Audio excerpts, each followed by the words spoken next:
আপনি আজকে তো মনোনয়নপত্র সংগ্রহ করলেন। আপনি তো দীর্ঘদিন ধরে নির্বাচনী মাঠে কুষ্টিয়াতে আছেন, কুষ্টিয়া 3 আসনে। তো এখন পর্যন্ত সার্বিক অবস্থা আপনার ভোটারদের পক্ষ থেকে সাড়া এবং যে আরো তো প্রতিপক্ষ প্রার্থী আছে, সব মিলায় নির্বাচনী পরিবেশ কি অবস্থায় আছে?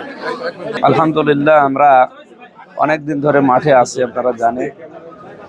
সেই হিসাবে নির্বাচনের পরিবেশ যেভাবে চলছে, এভাবে চললে আমরা আশাবাদী ইনশাল্লাহ কামিয়াবি হব এবং মানুষের সাড়া আছে।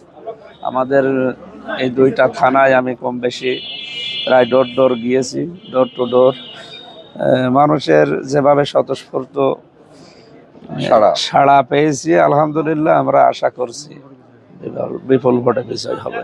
নির্বাচনী পরিবেশ এখন পর্যন্ত যে আমরা লেভেল প্লেইং ফিল্ড বলে থাকি, এখনো পর্যন্ত ঠিক আছে। মাঝে কিছু ওই পোস্টার এগুলো তো থাকবেই, মানুষ কিছু শৃঙ্খল আছে, তো এখন ঠিক আছে।